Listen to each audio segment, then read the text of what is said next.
Olá, boa noite. Estamos de volta com o nosso podcast e hoje não poderia ser diferente. A gente vai bater um papo aqui com o Carioca, camarada Carioca. Vamos tentar fazer uma radiografia, né, Carioca, do contexto político contemporâneo, ou seja, o Brasil de hoje e quais são os desafios que os setores de esquerda têm em relação a esse futuro. Para não ficar me alongando muito, eu já vou dar minhas boas-vindas ao meu camarada Carioca. Vou chamar de Carioca, né? Francisco não tem nada a ver. E a gente vai tentar fazer aqui, né, o Carioca, um balanço do que é hoje o Brasil em termos, né, se a política tem algum lugar hoje ou se a gente só tem esse discurso aí de ódio, ou seja, essa guerra cultural. Enfim, eu convido você a participar, acompanhe a gente no chat, quem tiver alguma pergunta pode encaminhar, à medida que for dando condições aqui eu vou lendo e vou passando para ele. Vai ser um prazer compartilhar essa mesa, esse bate-papo com vocês, ok? Carioca, seja bem-vindo a esse nosso podcast. Acho que é a primeira vez que você vem aqui, espero que não seja a última. E a gente vai tentar aqui fazer esse aqui assim, é livre. Eu vou aqui ouvir, mais ouvir do que falar, tá certo? Mas seja bem-vindo e vamos começar o nosso bate-papo. Nilson, permita-me chamar assim.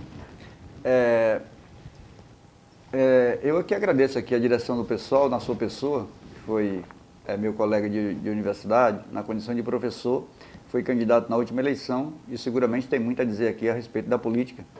Eu acho que esse convite para a gente bater esse papo a respeito do que é a política contemporânea hoje, no século XXI, no mundo, no Brasil e obviamente aqui no Acre, é muito importante a gente participar de eventos como esse para que a gente possa intercambiar interpretações acerca do que tem de mais vivo na política. E eu acho que nós estamos vivendo um momento de muita turbulência. Portanto, estamos aí para a gente começar a bater esse papo. Tranquilo. Eu na verdade, a gente tem acompanhado, né? Nós estamos falando de um processo de transição, né? Nós estamos falando de uma equipe, de um governo que ganha as eleições, umas eleições que o resultado eu acho que foi bem mais apertado do que alguns setores, não só da esquerda, mas enfim, a mídia de modo geral esperava, mas eu nunca não me surpreendi, nunca acreditei que seria uma vitória de primeiro turno. Eu tinha certeza que um segundo turno faria com que a candidatura de Bolsonaro crescesse, enfim, que nós teríamos uma eleição apertada. Bom, mas o fato é que a esquerda venceu, né? O PT com o Lula e uma grande frente. Eu acho que se a gente pode falar daquela coisa, precisamos de uma grande frente, eu acho que o Lula, de certa forma, conseguiu até para o segundo turno ampliar essa grande frente, e, enfim. Mas só que nós estamos falando do momento de uma vitória de um candidato à presidência da República que é completamente diferente de outras eleições no Brasil. Nós temos um governo que está terminando, mas que é extremamente hostil, não só ao resultado da eleição, mas é hostil em relação ao governo que ganha e que vai assumir o Brasil, ou seja, o governo brasileiro a partir de janeiro de 2023. Nós estamos falando de um processo de transição em que você tem um presidente eleito que está procurando fazer esse processo de transição e do outro lado você tem um governo que, até pelo chefe do executivo, você recusa dialogar, enfim. Como é que você entende esse momento de transição e o que a gente pode esperar? Para não falar aqui de esquerda e de direita, de governo Lula, que a gente sabe que vai ser um governo de uma ampla participação de outras legendas, até mesmo fora do espectro ideológico aí do centro-esquerda. Nós estamos falando de partido de centro e até de direita também. Como é que tu vê isso? Nisso, deixa eu começar meio que colocando essa realidade conjuntural que marca a política no mundo contemporâneo e que o Brasil não está descolado disso. Como é que esse fenômeno aconteceu? E aí eu dialogo mais diretamente com o que você perguntou em relação à transição, do que é que eu imagino que será o próximo governo Lula. Mas é muito importante, por exemplo, para nós, que no nosso ofício a gente estuda a respeito desse tema, a gente imaginar como é que no Brasil recrudesceu esse fenômeno que eu vou chamar aqui de neofascismo, na figura do Bolsonaro e dos seus seguidores. Mais ainda, como é que você imagina que um governo que fez tantas atrocidades de maneira global, nós somos vítimas disso na instituição que a gente trabalha, nas universidades públicas, por exemplo, depois de 4 anos, ele ainda tem quase a metade da votação da população brasileira. Então, essas perguntas elas são extremamente perturbadoras. E quando a gente dá uma olhadinha para o que aconteceu no mundo, eu diria que pegamos pela Itália. A Marcha sobre Roma, que foi capitaneada pelo Mussolini há 100 anos atrás, aconteceu no dia 27 e 28 de outubro de 1922, completou 100 anos agora. Exatamente o ano que, pela primeira vez, depois que Mussolini acaba o fascismo na Itália com a Segunda Guerra Mundial, eles elegem uma primeira-ministra arquetipicamente defensora do fascismo. Giorgia Meloni, que foi eleita agora, antes já tinha o Matteo Salvini, que era uma liderança muito vinculada com o fascismo italiano, já tinha uma certa proeminência ali, desde o início do século XXI, mas agora eles elegem uma primeira-ministra lá no coração, ou seja, de um país tido como sendo parte do G7. Quando você dá uma olhadinha para a eleição da França, o Macron ganhou, que é de direita. Mas a Marine Le Pen, que lidera essa ultradireita, esse neofascismo, na França branca, rica e culta, ela teve 43% dos votos. É muita gente. É muita gente. Então, quando você dá uma olhadinha para o panorama mundial, não estou falando aqui da Hungria, que faz parte dessa periferia, da Turquia, que faz parte um pouco dessa periferia, na Hungria, o Viktor Orbán, o Erdogan lá na Turquia, mas quando você dá uma olhadinha na Inglaterra, no Reino Unido, você tem uma expressão acabada disso, já tinha acontecido em relação à saída da Inglaterra da União Europeia, através do Brexit. E aí, obviamente, nós estamos falando também do que aconteceu nos Estados Unidos. Então, você tem o recrudescimento desse pensamento do neofascismo espraiado pelo mundo. O Brasil, ele vem nesse caldo de cultura que recrudesce. E eu diria o seguinte, Nilson, isso vem fruto, no meu entendimento, do que aconteceu também, em larga medida, já vinha acontecendo antes, mas eu acho que 2008 foi um ano cabalístico para isso, que foi com a crise econômica, quando, na disputa de narrativa, foi feito um debate muito agudo a respeito da crise econômica de 2008, e aí, na disputa de narrativa, a mídia mundial, liderada pelo capital, obviamente, em nome do capital, ela vai satanizando o Estado, os partidos, os políticos, a política e tudo ligado a ela, portanto, toda a esfera pública. E foi nesse caldo de cultura que brotou dois tipos de fenômeno. Aqueles políticos que são mais folclóricos, como, por exemplo, o Zelensky lá na Ucrânia, e esses com um perfil mais autoritário, inculto, toscos e violentos, como é o caso do Bolsonaro, como é o caso do Viktor Orbán. E eu diria que o próprio Trump, ele preenche um pouco dos dois lados, mas ele era um apresentador de televisão. O Zelensky era um comediante. Quando você aqui no Brasil, você tem o Tiririca, lá em São Paulo, que preenche isso, tirou mais de 1 milhão de votos. Então, quando você pensa a política como sendo algo que deva ser negado, deva ser satanizado, aí brota o chamado outsider, né, que é aqueles que vêm de fora da política. E aí começa a surgir esse tipo de perfil. Então, essa despolitização, ela representa muito isso. Então, nós estamos chegando aqui para responder diretamente a tua pergunta. O governo do Lula, de 2023, não sou ingênuo, quando eu comparo com 20 anos atrás, não será realizado numa atmosfera ou numa realidade como foi suceder o Fernando Henrique Cardoso em 2003. Agora nós vamos suceder o Bolsonaro, nós vamos suceder uma tragédia. É mais ou menos como alguém que estivesse assumindo o comando de um país após uma guerra. É mais ou menos isso. Quando você dá uma olhadinha, o que é que foi feito com relação às políticas públicas no Brasil e, sobretudo, em relação às instituições, a credibilidade do governo, a relação do Brasil com o resto do mundo. Então você tem uma crise enorme que nós vamos ter que colocar a casa em pé novamente. Essa é a tarefa do Lula. E eu estou muito otimista disso, porque, primeiro, não dá para piorar o que está aí. A tendência é melhorar. Quer dizer, no fundo desse poço, tu tem o asfalto. Exato. Talvez já temos chegado lá. Mas talvez, no final de 4 anos, a gente possa até dizer o seguinte, olha, eu acho que a nossa expectativa era maior. No entanto, no meu entendimento, a tendência do Lula, pelo que ele colocou na campanha, pelo arco de aliança que ele fez e pelo que ele está sinalizando nessa transição, é isso que me leva a ser otimista, em relação, por exemplo, a investimentos, sobretudo do ponto de vista social, do ponto de vista de voltar o Brasil a ser um país soberano no mundo, se relacionando de maneira multilateral com os países do mundo, sobretudo aqui em relação à América do Sul, e, obviamente, investindo em educação, ciência, tecnologia, cuidando, por exemplo, da saúde das pessoas. A pandemia foi um péssimo exemplo que nós tivemos, fazendo com que esses setores sociais possam literalmente criar as condições para que o povo volte a sorrir. Essa é a minha expectativa. Certo. Agora, a gente sabe muito bem que o que você, quando você coloca aqui, na verdade, o que o governo está encontrando, e me parece que a cada medida que eles estão tendo acesso aos dados do Ministério da Saúde, por exemplo, Educação, os caras estão assustados, né? Eu vi a declaração do Mercadante, por exemplo, o Mercadante até se emociona, diz, pô, não tem, como é que chegamos nesse ponto? Quer dizer, ou seja, o governo Lula, em 4 anos, mesmo com essa frente ampla, com essa possibilidade de realizar um governo em que a política volte a ser colocada como tema principal, ou seja, as relações institucionais, nós não estamos falando de uma disputa de narrativa, de fake news, ou seja, toda semana a presidência da República colocar alguma coisa, algum escândalo, alguma bobagem para poder retirar do foco do que realmente interessa à população, que é o que você disse, educação, saúde, segurança, trabalho, renda.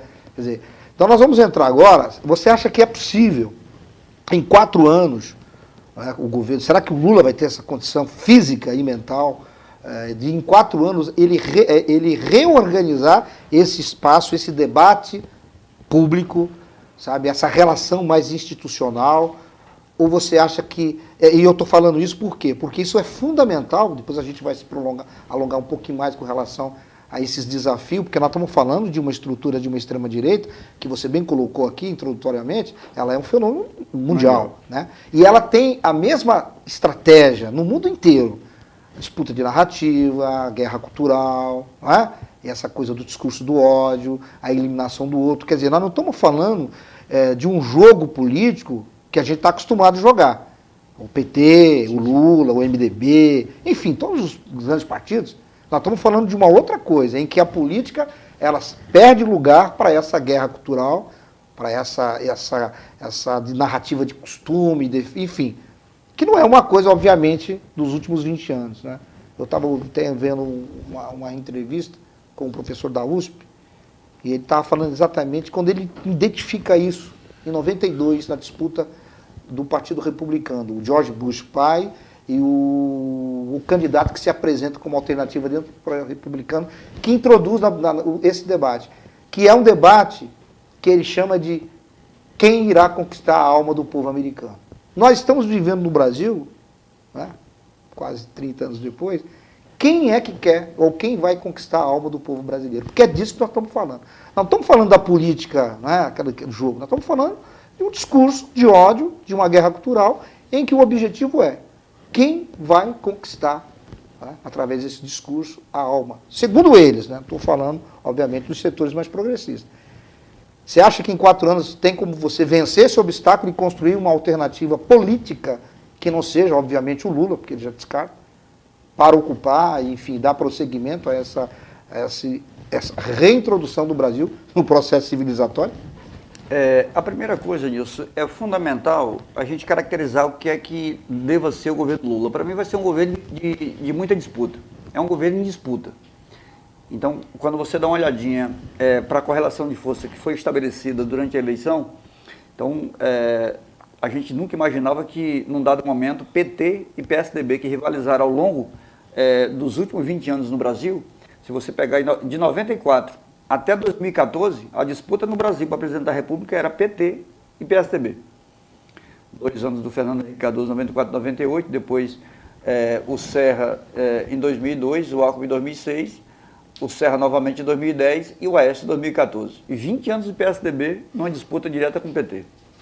E agora, nessa eleição, só o neofascismo, através da figura do Bolsonaro, que fez com que o PSDB e o PT, de certo modo, sem ser uma aliança formal, mas várias lideranças do PSDB vieram para o apoio para o Lula.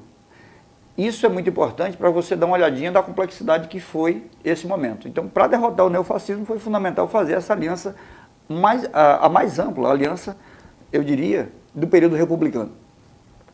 Ou seja, isso dá a dimensão também dessa complexidade que será o ato de governar. porque não se encerra no ato de ganhar. Talvez esse seja um dos recortes que a tua pergunta me induz a refletir, que é o fato de que no passado a gente fazia as disputas eleitorais e quando acabava a eleição, então você ia governar e talvez o ato de governar fosse relativamente menos complexo do que o ato de ganhar. Agora inverteu. Ganhar foi apenas um passo. Governar vai ser uma situação extremamente complicada, porque, entre outras coisas, pelo que você colocou também, essa ultradireita que emergiu no Brasil, ou que recrudesceu no Brasil, que ela nunca deixou de existir, quando você pega desde o Plínio Salgado, lá na década de 30, passando pela ditadura militar, então você tem no Brasil essa coisa muito vitaminada, essa semente estava aí, ela nunca deixou de existir. E aí é o seguinte, você dá uma olhada, quando dá uma olhada para isso, além de ser toda essa caracterização que você fez, mas ela tem capilaridade. O Bolsonaro pode deixar de existir, a ultradireita não.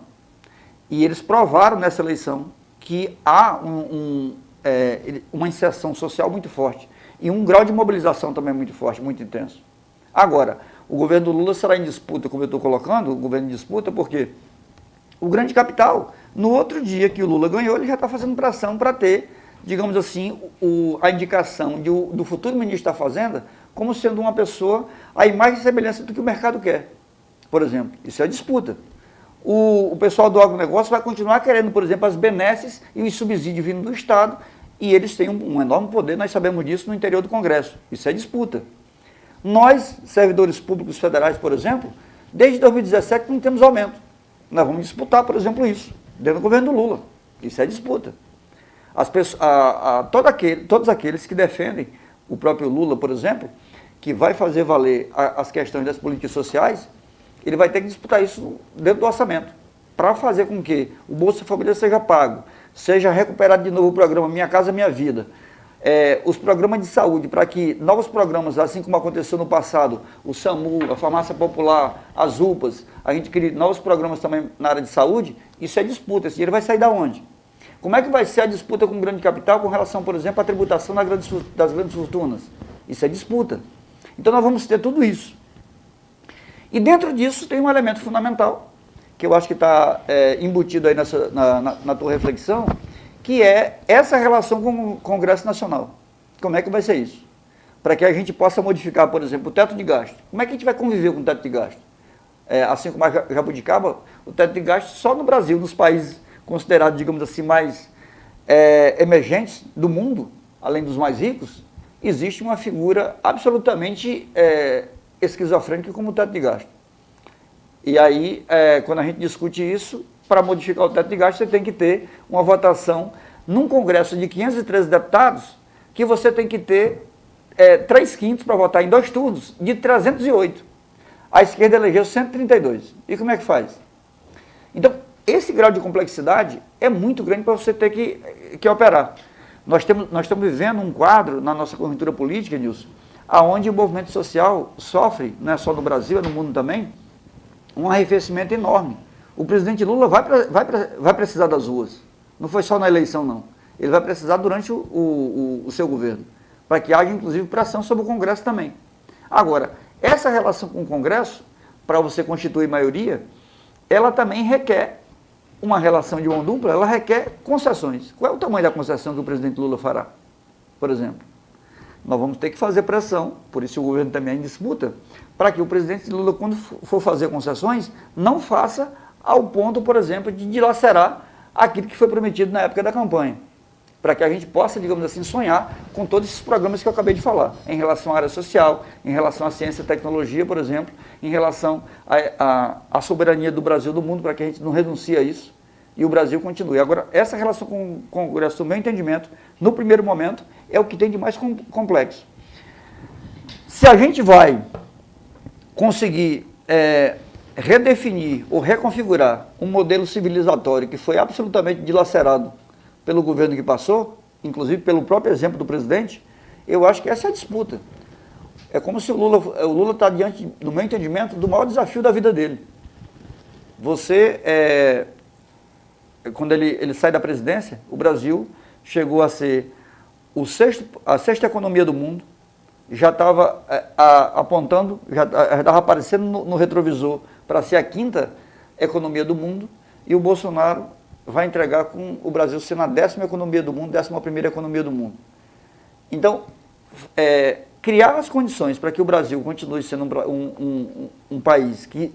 O Brasil, Nilson, chegou ao padrão da década de 20 do século passado. O Brasil está se desindustrializando. É um país exportador de commodity, de produtos não industrializados. E aí exporta soja, exporta milho, exporta minério de ferro, exporta petróleo. Então, esse tipo de situação não pode perdurar. O que o presidente Lula tem falado é o seguinte: a nossa economia tem que ousar ser novamente diversificada para que o Brasil possa fazer crescer os empregos, crescer a renda e que haja inclusão social. Para isso, tem um papel do Estado. O Estado tem que voltar a ser, sim, indutor do desenvolvimento econômico, e eu acho que nós temos que apostar nisso. Essa tarefa não dá para cravar assim. O Lula será um sucesso, como foi no primeiro mandato dele, de 2003 a 2006, ou mais do que isso. O melhor mandato dele, obviamente, foi o segundo mandato. Ele tinha arrumado a casa. Agora, acho eu que o presidente Lula, com a experiência que tem e com a grandeza que tem, isso é muito importante registrar nisso. Alguém que passou 580 dias injustamente preso e volta com o coração do tamanho do que o Lula representou, abraçando inclusive antigos algozes, não é para poucos. É para poucos. E é nesse homem que eu acredito que essa sensibilidade, essa sabedoria é que nos vai colocar no outro patamar. Talvez não seja aquele patamar desejado por pessoas como nós dois, mas eu acho que ele vai fazer com que esse retorno do Brasil para esse padrão civilizatório que foi no passado admirado no mundo inteiro, eu acho que isso ele vai fazer. Tem duas questões que você inclusive coloca nessa tua análise, que eu acho que é importante a gente colocar também. Eu acho muito interessante quando você diz, olha, ganhar a eleição era mais difícil, governar era mais fácil. Agora inverteu. O processo eleitoral, com todas as dificuldades, ele nos parece, nesse momento, como você próprio afirmou, uma obra, digamos, um desafio bem menor do que é governar a partir de 2023. Coloco duas questões para você, que eu acho extremamente importante. Isso me está, de certa forma, me consumindo, me angustiando. Primeira coisa, é a primeira vez, talvez seja essa a segunda eleição, em 2018, talvez a gente estava com as forças ainda, né, políticas ali, o bolsonarismo, que eu gosto de chamar de extrema-direita, esse negócio de Sim. bolsonarismo, é a extrema-direita. Os extremistas de direita estavam se organizando, enfim. Nós tivemos as jornadas de 2013, isso foi um caldo que veio, obviamente, foi acrescido, com um antipetismo, enfim. Aí são várias questões que a gente pode colocar. Mas uma coisa é fato. Pela primeira vez, eu acho que a gente pode dizer que a direita, a extrema-direita, não a direita, a extrema-direita, ela tem, como nunca antes, seus porta-vozes, e aí eu estou falando de jornalistas, estou falando de professores, que era o campo da esquerda. Né? A gente sabe muito bem que, mesmo durante a ditadura, existem inclusive artigos sobre isso, que durante o período da ditadura, a esquerda, não só do ponto de vista da produção cultural, mas mesmo jornalistas, ela nadava de braçada. Você olhava a produção intelectual da esquerda, era grande durante esse período. E isso, depois com o processo de saída da ditadura, ou seja, a volta da democracia, ela só se fortalece mais nos anos 80, nos anos 90. Mas a partir dos anos 2000, a gente vê que essa extrema-direita começa a... E aí a gente tem que, obviamente, colocar a questão do Olavo de Carvalho, que o professor João lá coloca muito bem. Não seria, é impossível você pensar bolsonarismo sem essa questão do ideólogo Olavo de Carvalho. Fato é que nós temos dentro da universidade, a gente sabe disso, nós somos de lá. Nós temos professores, nós temos jornalistas, nós temos uma opção de influenciadores, e aí a gente depois pode até falar um pouquinho de como essa máquina dentro da internet funciona, dentro dessa extrema-direita também, mas a gente tem que entender que a extrema-direita hoje tem os seus porta-vozes, que não tinham, portanto a esquerda não é mais hegemônica dentro desse campo. E o que eu acho mais importante, a extrema-direita ganhou as ruas também, que é um espaço que a esquerda sempre nadou de braçada. Como é que a gente vai... essa é a minha preocupação, porque nós vamos enfrentar nós estamos falando nós do campo progressista, né? E eu acho que o Lula, e o presidente Lula e todo o seu staff deve pensar como é que vamos enfrentar uma extrema-direita organizada que ocupa as ruas, que era digamos, um campo em que a esquerda sempre nadou de braçada. Então a gente coloca um pouco mais de dificuldade. Você falou aqui de disputa de poder, enfim, grupos de interesses que vão disputar o poder, que é perfeitamente normal dentro de uma democracia representativa, aqui ninguém é sonhador, né? Mas nós estamos falando de algo mais perigoso. Nós estamos falando do povo na rua, organizado e fermentado por uma guerra e por um discurso de ódio. Isso é um fator complicador. Você acha que a esquerda tem material humano e intelectual para encarar essa guerra que será travada com certeza no primeiro dia de governo Lula, na posse, eu já tenho certeza que essa extrema-direita vai estar na rua. Nilson, excelente reflexão. Deixa eu complementar um pouco do que você colocou. Para mim, são dois pilares que aparecem como novidade nesse processo do recrudescimento do neofascismo. O primeiro deles é exatamente esse lado que demonstra, para quem faz política, a ideia da ofensiva da chamada ultradireita. Eles vieram ocupar um terreno que, outrora, ele era exclusivamente nosso. Não é que eles disputavam conosco, não. Eles nem existiam para nós. Quando eu entrei na universidade, ninguém dizia que era de direita. Eu nunca ouvi ninguém dizer. Eu entrei na universidade na fase crepuscular da ditadura militar, 1981. Ninguém dizia na universidade que era de direita. Agora você tem as pessoas que são bolsonaristas, e na eleição de 2018, quando eu retorno para a universidade em 2019, era dito nos quatro cantos dos corredores da universidade que ali estava rachado meio a meio, ou seja, no templo do saber, na universidade pública, por exemplo, você tinha 50% dela votando no neofascismo. Então isso já denota, por exemplo, a enfermidade do momento que a gente está vivendo. Então, a essa ultradireita que você classifica muito bem, ela vem numa ofensiva tal que ela vai ocupar, e nós não, dizemos isso com certo sofrimento, mas dizemos o seguinte: ela veio ocupar um terreno que era exclusivamente nosso, de tal forma que ela tem uma presença muito mais aguda do que nós. Essa é uma disputa que a gente vai ter que ganhar.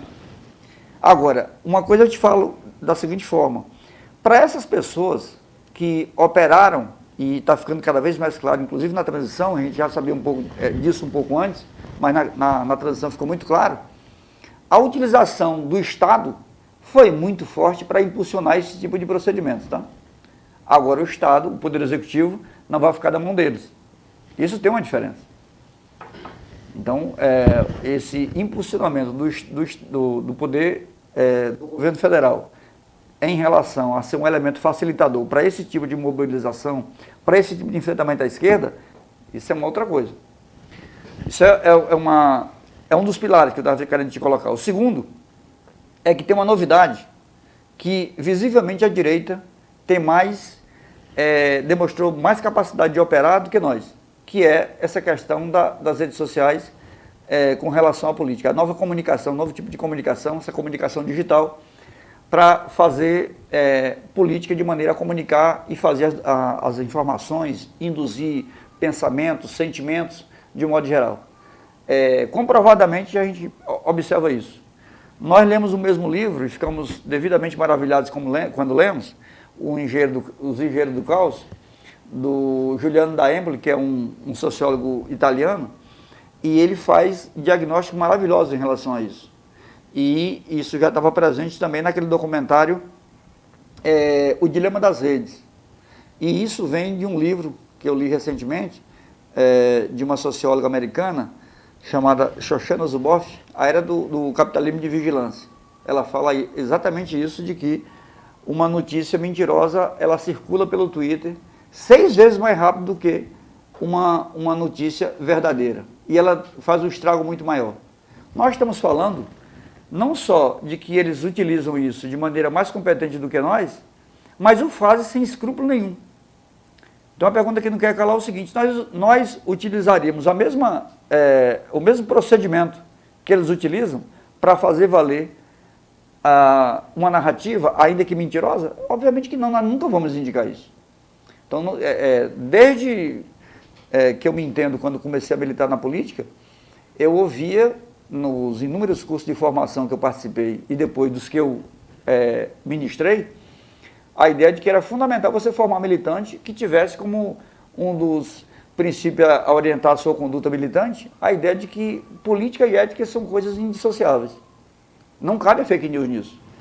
Não cabe a mentira. Não cabe, por exemplo, detratar o outro de maneira mentirosa, como aconteceu, e o que é que faz com que os bolsonaristas se unifiquem. Então eles imaginam o seguinte: tudo que foi comprovado, feito pelo o Bolsonaro e sua família, que pode fazer com que qualquer pessoa o chame de ladrão, a compra das 51 casas com dinheiro vivo, a loja de chocolate do filho do Bolsonaro, a rachadinha do Queiroz, o depósito na conta da família da esposa do Bolsonaro, o dinheiro gasto, quando eu sempre falo isso para as pessoas com as quais eu lido, até na universidade para os meus alunos, no governo da Dilma, eu nunca esqueço que o Orlando Silva, um extraordinário companheiro do PCdoB, que na época era ministro dos esportes, foi demitido porque tinham comprado uma tapioca com cartão corporativo. Hoje, você abre aí, só de uísque que vinham para a aeronave do presidente da República foi gasto 3,5 milhões de reais. Isso parece nada. Entendeu?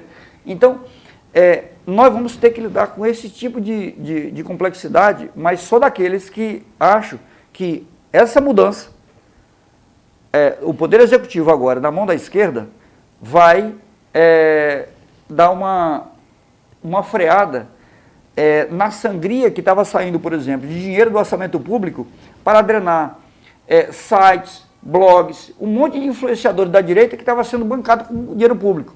Isso vai diminuir. Primeira coisa. E isso, inclusive, vai impactar essa disputa na rua. É muito fácil, por exemplo, hoje eu li vários tweets de alguns se reportando ao Bolsonaro dizendo que tinha perdido o emprego, estava com um problema no casamento, porque estava há um mês diante dos quartéis e o presidente estava em silêncio, aquele silêncio incomodava e tudo mais. Isso aí vai ser pior. Essa ausência dessa liderança, por exemplo, uma coisa é o Lula, que na cadeia liderava. Uma coisa é o Lula, que mesmo sem ser presidente da República, liderava. Agora nós estamos vendo um que, ainda que esteja, como os americanos costumam falar, agora é pato manco, né? Que ele está naquele período que acabou a eleição e ele já não tem mais poder nenhum, ele já vai entregar. É nesse período aí que os sociólogos americanos e os analistas da política chamam de pato manco o presidente que fica nessa condição, no período de transição. O Bolsonaro é exatamente isso nesse momento. Então, se ele, na condição de presidente, ele já não está liderando nada, não imagino nisso, não acredito nisso, que o Bolsonaro vai voltar com gosto de gás para estar ocupando rua, para estar liderando e tudo mais. Não acredito nisso. O Bolsonaro vai cuidar para não ser preso, ele e a família dele. Ele sabe o que é que fez. Aliás, essa eleição, para mim, era a ideia de que ele deveria ganhar, até por uma questão de sobrevivência política e física. Porque, pelo que ele fez, as consequências vão ser absolutamente graves. E eu sou daqueles que acham que nós não devemos ter uma segunda anistia como aconteceu em 79. Não confio nisso, não defendo isso. E defendo isso, que a esquerda tem que se mobilizar sim, que é o que você colocou. É mobilizar a base sindical que os partidos de esquerda têm influência, é literalmente vitaminar o movimento social. E vou dizer uma coisa absolutamente original quando comparada, por exemplo, com um procedimento que nós tivemos no passado. Tanto em relação ao presidente Lula, quando foi presidente da República nos 2 primeiros mandatos, e a presidenta Dilma. Nós nunca nos utilizamos desse cargo para fazer mobilização, para fazer defesa do governo. Eu defendo que nesse momento agora, a situação, nessa disputa com a ultradireita, que engoliu o setor liberal, e agora eles nos têm como inimigo objetivo, assim como o nazismo tinha lá atrás, os comunistas, os socialistas no primeiro momento, e depois os judeus, os ciganos, os negros, e pobres, tudo que não fosse ariano.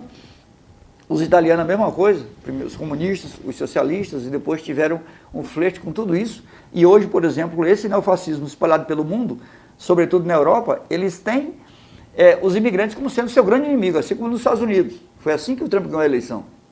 E aqui no Brasil, essa ultradireita nos tem, todos os membros da esquerda, como sendo seus inimigos. Eu acho que nesse momento nós vamos seguramente sem instrumentalizar o aparato de Estado, mas é muito importante que o nosso líder maior, o presidente Lula, ele participe sim de mobilizações para que a gente possa fazer valer essa disputa de rua. Por isso que eu acho que nós vamos ganhar num terreno que historicamente, como você disse muito bem, ele era nosso, nós éramos hegemônicos e perdemos essa hegemonia. Vamos ter que recuperar, o Lula vai ser fundamental nesse processo. E vamos fazer essa outra disputa que nós temos, que é nessa questão das redes sociais, que eu acho que eles vão cair de produção exatamente por conta de que, para fazer o que eles fizeram ao longo desse tempo, foi drenado muito dinheiro do governo federal para vitaminar esses blogs, e aí Olavo de Carvalho, Alan dos Santos, a Brasil Paralelo, tudo que você imaginar, você tinha, a transição está mostrando isso, tinha publicidade do governo. Eu acho que isso muda muito essa correlação de força. Pelo que eu estou entendendo, Carioca, você acha que haverá, inevitavelmente, o fato dessa extrema-direita na figura do Bolsonaro não ocupar mais o poder, né, ou seja, ter a caneta na mão, vai ter um certo esvaziamento. Mas a gente sabe que se ocorrer esse esvaziamento, aí eu estou fazendo uma análise, certo, uma avaliação pessoal. Sim. Talvez eu não seja tão otimista como você. E é legal que a gente conversa, porque a gente vai se animando um pouco mais. Mas eu acho que mesmo, é claro que o fato dessa extrema-direita não ocupar a presidência da República, isso influencia, claro, perder o poder da caneta, mas eu não acredito que haverá um esvaziamento na proporção, talvez, desse seu otimismo. Eu acho que essa extrema-direita está muito enraizada, e a gente sabe muito bem que ela vai ficar, ela veio para disputar a eleição. Eu acho que esse é o fator complicador. Que nós vamos ter uma extrema-direita que irá disputar as eleições. Ela disputa em 2018, disputa em 2022, e ela está organizada para disputar em 2026, essa extrema-direita organizada. Que vai, obviamente, sofrer esse abalo, digamos, ela não vai ter essa amplitude, mas ela vai permanecer. Isso é fato. E nós sabemos muito bem, esse esvaziamento será suficiente, aí eu já quero adentrar naquilo que a gente estava conversando do livro do João, do professor João César. Esse esvaziamento, ou seja, esse financiamento, que é público, a gente sabe muito bem que o Bolsonaro usa isso daí mesmo, o dinheiro público, para financiar essa rede aí, que faz essa construção, né? Quase que é uma construção, é um mundo imaginário, mas que tem 49 milhões só de eleitores, vamos pensar aí, 59 milhões, 49% de votos, 59 milhões de eleitores, a gente sabe muito bem que nós não estamos falando de 59 milhões de extremistas no Brasil, mas é um bocado de gente. E esses 59 milhões de pessoas agora também é um grande mercado. E os analistas e o próprio professor João diz isso. Que se você quer bombar na internet, se você quer ter seguidor hoje, por exemplo, basta você se alinhar a esse discurso de ódio, não é? Esse discurso bolsonarista, que você vai ter seguidores. E isso, de certa forma, alimenta a internet e financia muito desses blogs. Também. Nós estamos falando de dinheiro privado, não estamos falando de dinheiro público. Entendeu? Como é que a gente pode pensar, e aí eu fico pensando, eu nem sei se eu pelo menos não consigo assim, imaginar como é que a gente vai lidar com isso, porque isso é muito novo. Mas é um campo que a extrema-direita domina muito bem, que é a construção daquilo que o professor chama dessa midiosfera bolsonarista, né, ou extremista, em que as informações, que são, na sua grande maioria, mentiras, né, que é aquilo que eles trabalham assim, né? Sim. Eles constroem uma narrativa, não é real. Um mundo paralelo. Isso, um mundo paralelo. Aí eles jogam na rede, aí isso é compartilhado, potencializa, aí eles usam um braço, né, normalmente de uma televisão, tipo, aqui no Brasil, vamos dar nome aos bois, Jovem Pan, por exemplo. Aí chama um cientista político lá, um historiador, o cara diz, não, isso é possível, tal. O cara não diz que não é e não é. Aí isso retorna para a midiosfera, olha, tá vendo? Teve a chancela de um especialista, isso não é boato, não. E isso passa a ser uma verdade. Então, quer dizer, essa bolha, essa midiosfera da extremista, da extrema-direita, constrói uma realidade. Como é que a gente vai trabalhar com isso? Como é que você vai convencer uma pessoa que só se informa pelo WhatsApp, e pelos blogs, e pelos youtubers, e pelos portais ali bolsonaristas ou extremistas, uma vez que o Bolsonaro sai, e você está apostando que essa liderança dele talvez não permaneça, mas já tem gente, né, o Mourão já está querendo disputar esse narco. Você acha que nós temos condições, eu estou dizendo, não só, mesmo que o presidente Lula lidere esse processo, use, que aí você foi bem claro, eu acho interessante, eu até concordo contigo, que eu acho que é a hora de você usar mesmo o poder da caneta e a estrutura para poder fazer valer, porque nós estamos falando de sobrevivência, nós estamos falando de um processo civilizatório, precisa ser salvo. Sim. Você acha que nós temos condições para operar dentro desse mundo, na midiosfera bolsonarista, extremista, mesmo se utilizando do fato de estar no poder, enfim, com esse esvaziamento que haverá naturalmente de acontecer, mas talvez não na dimensão que nós desejaríamos? Eu não sei. Eu fico assim meio que apreensivo, cético. Pra falar. Acho que a palavra certa é essa, cético. Nilson, a primeira coisa que eu queria te falar sobre isso aí que você acaba de refletir é a respeito desse novo governo Lula, esse novo terreno que nós vamos pisar. E como é que vai se dar isso na prática para que a gente possa superar esse momento complexo e absolutamente desafiador que nós estamos vivendo? Em primeiro lugar, eu acho que entender essa complexidade e o tamanho do nosso adversário, como ele nos vê e como nós vamos ter que lidar com ele, eu acho que com o fascismo tem que ser no enfrentamento o tempo inteiro. Então, se é verdade, por exemplo, e eu acho que nisso há uma unanimidade na esquerda, ainda bem, Nilson, que nós, no Brasil, nós tínhamos o Lula. Eu não consigo imaginar qualquer outro adversário que, se não fosse o Lula nessa eleição, tivesse derrotado o Bolsonaro. É isso aí, gente. Grande abraço para todos. Até a próxima.